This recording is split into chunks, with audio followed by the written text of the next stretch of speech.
Selanjutnya kita membahas sifat yang berikutnya atau teorema berikutnya, yaitu 7.3, dimana jika kita mempunyai titik P, satu titik P dan satu ruas garis berarah AB, kita punya titik P kemudian ruas garis berarah AB, maka akan ada titik Q dengan tunggal dengan sifat nanti ruas garis berarah yang dibuat dari PQ, ruas garis berarah PQ nanti akan ekuivalen dengan ruas garis berarah AB. Itu teorema 7.3. Buktinya seperti apa? Nah, untuk membuktikan keberadaan titik Q yang tunggal itu, kita bisa membuat titik R sebagai titik tengah ruas garis BP. Posisinya seperti ini. Ini ruas garis berarah AB nya, ini titik P nya. Nah, titik Q nya nanti bisa kita buat terlebih dahulu dari BP ini kita cari titik tengahnya, yaitu titik R.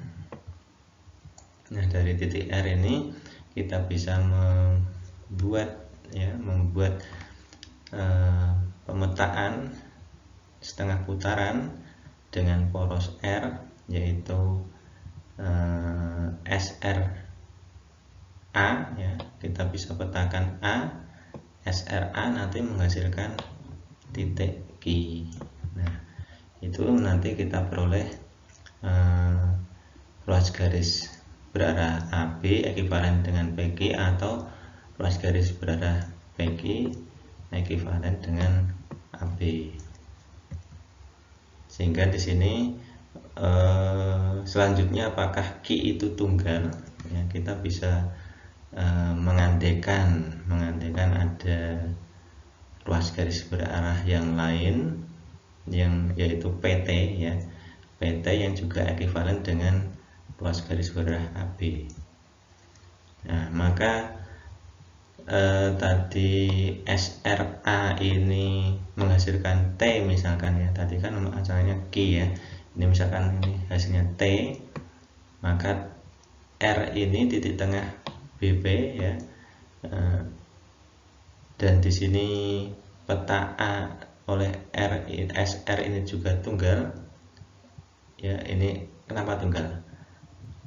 Peta, ingat peta apa? Peta itu fungsi itu hasil petanya itu tunggal. Di sini tunggal, di sini maka menjamin di sini T-nya sama dengan Q, begitu. Jadi yang menjamin ketunggalan titik Q ini adalah karena SR itu merupakan fungsi, petanya tunggal, SRA tunggal, yaitu T sama dengan Q, Sehingga di sini terbukti bahwa ruas garis berarah PQ itu adalah satu-satunya ruas garis berarah yang ekuivalen dengan ruas garis berarah AB. Dari teorema 7.3 ini ada akibat yang lain, akibat dari 7.3 ini, yaitu jika kita punya 3 titik, kita namakan P1, terus P2 dan P3 dengan koordinat X1, Y1, X2, Y2, X3, Y3, maka kita bisa menemukan titik P dengan rumus seperti itu: X3 plus X2 min X1, Y3 plus Y2 min Y1, itu koordinatnya. Ini adalah titik tunggal yang menjadikan nanti ruas garis berarah P3P ekuivalen dengan ruas garis berarah P1, P2. Nah, pembuktiannya kita bisa lihat di sini Nah, ini kita cek panjangnya itu bisa kita lihat ya, P3P sama dengan P1P itu rumusnya. Ini koordinatnya kan bisa kita buat seperti ini ya. P kalau P3P itu kan P min P3 begitu ya koordinatnya. P1 P2 itu P2 min P1. Nah, sehingga dari kasus ini kan dua ruas, kita kumpulkan, atau maksudnya itu ruas kirinya kita jadikan hanya P saja, maka ruas kanannya menjadi seperti ini. Kedua ruas kita tambahkan P3 begitu maksudnya. Tapi di sini yang dioperasikan itu koordinatnya ya, bukan titiknya. Sehingga ini titiknya seperti ini. Kita kumpulkan sama-sama X dan sama-sama Y, sama-sama Y, hasilnya adalah itu. Ya, jadi nanti ketemu bahwa rumus yang ini ya, rumus yang ini merupakan akibat dari ini ekivalenan gitu ya.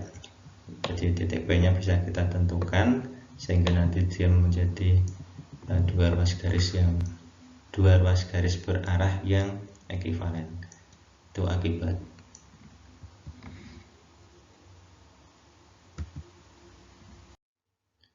Itu tadi adalah akibat yang pertama. Nah, selain akibat yang pertama ternyata ada akibat yang kedua, yaitu jika Pn dengan koordinat xn, yn ya, n nya 1 sampai 4, 1 2 3 4 begitu, maka hubungan dua ruas garis berarah itu ekivalen, P1 P2 ekivalen dengan ruas garis berarah P3 P4 itu akan terjadi jika dan hanya jika nanti rumus ini secara analitik nanti bisa kita peroleh X1 min X2 min X1 sama dengan X4 min X3. Demikian juga dengan Y nya, Y2 min Y1 sama dengan Y4 min Y3. Ini karena jika dan hanya jika ini kita bisa buktikan bolak-balik ke kanan dan ke kiri. Dan ini kalau ke kanan kita punya ini ya, maka apakah nanti hasilnya ini begitu ya. Nah, karena ekivalen maka tadi rumus untuk mencari panjangnya bisa kita buat seperti ini ya. Nah, ini yang kita operasikan koordinatnya X2 Y2 min X1, Y1 ini maksudnya bukan min tetapi koma, ini koma. Nah, dari sini kita kumpulkan ya, sesama X dan sesama Y ya. Nah, di sini kita memperoleh fakta bahwa X2 min X1 ya, X2 min X1 ini yang kiri itu sama dengan X4 min X3. Demikian juga dengan X2 Y2 min Y1 sama dengan Y4 min Y3. Oke. Sehingga akhirnya kita peroleh ini.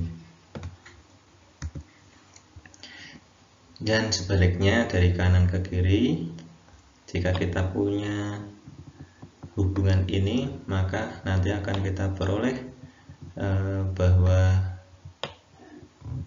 ruas garis berarah ini adalah ekivalen. Itu kita bisa beri pemisalan bahwa yang kiri ini adalah P1 P2, yang kanan ini P3 P4, atau panjang ruas garis P1 P2, yang kanan itu P3 panjang ruas garis P3 P4. Nah, sehingga hubungannya seperti ini hasilnya.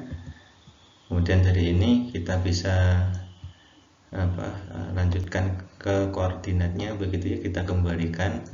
Ini sebaliknya akan kita peroleh seperti ini, sehingga hasilnya nanti dia nanti kembali sebagai dua ruas garis berarah yang ekivalen. Itu akibat dari yang kedua dari teorema 7.3. Ya, bisa berlaku ke kanan dan ke kiri. Nah, setelah kita memperoleh beberapa sifat tadi dari ruas garis berarah, bagaimana kalau ruas garis berarah itu kita kalikan dengan skalar atau suatu konstanta, begitu ya? Maka di sini muncul nanti ke depannya itu disebutnya sebagai yang kita kenal sebagai dilatasi, begitu ya. Definisinya seperti ini, tapi dilatasinya dalam bentuk ruas garis berarah ya. Kalau dilatasi yang biasa itu kan tidak memperhatikan arahnya, panah-panahnya tidak terlalu diperhatikan, hanya memperhatikan menjadi lebih besar atau lebih kecil ukurannya. Nanti sini kalau ruas garis berarah, misalkan ruas garis berarah AB itu dikalikan dengan K ya, K suatu bilangan real di sini, maka kita bisa tunjukkan nanti K kali ruas garis berarah AB ya, itu akan menghasilkan ruas garis berarah AP ya, sehingga nanti ruas titik P ya, ini titik P itu menjadi apa? Titik akhir ya, titik akhir dari ruas garis berarah AP ya. Titik P nya ini akan menjadi anggota dari sinar garis AP ya, anggota dari sinar garis AP ya, sehingga nanti panjangnya AP itu sama dengan K kali panjang AP ya. Ya, ini mungkin tandanya kurang besar ya, jadi yang ini titik P nya itu elemen dari sinar garis AP. Sebaliknya ya, itu ya, ini kalau K nya itu lebih dari 0 ya, ini hubungannya seperti ini, AP sama dengan KAB, begitu ya. P nya itu menjadi anggota dari sinar garis AB. Itu kalau K nya positif. Kalau K nya negatif bagaimana? Maka nanti K kali ruas garis berarah AB adalah ruas garis berarah AP dengan P itu sinar garis yang berlawanan arah dengan sinar garis AB, begitu ya. Sinar garis AB ini berlawanan, itu kalau dia negatif K-nya. Kalau yang atas tadi K-nya positif, itu P-nya berada di sinar garis AB. Tetapi kalau di sini negatif, maka ruas garis berarah AP, P-nya itu anggota sinar garis yang berlawanan arah dengan sinar garis AB, sehingga nanti panjang AP itu mutlak K ya, karena K-nya tadi kan negatif, mutlak K kali AB. Nah, di sini harus ada mutlak karena tadi kan negatif, karena panjang garis ya tidak bisa atau tidak boleh negatif. Oke, demikian ini bisa dilihat nanti, bisa ditinjau, dikaji lagi untuk ruas garis berarahnya. Dan di sini bisa dikatakan bahwa ruas garis berarah AP ini merupakan kelipatan dari ruas garis berarah AB. Ya, kelipatannya menjadi besar atau mengecil begitu ya, yang seperti kita ketahui seperti dilatasi. Tapi di sini memperhatikan arah. Baik, demikian yang bisa kita peroleh untuk materi ruas garis berarah ini. Selamat berdiskusi dari masalah-masalah yang ada di bahan ajar. Terima kasih. Wassalamualaikum warahmatullahi wabarakatuh.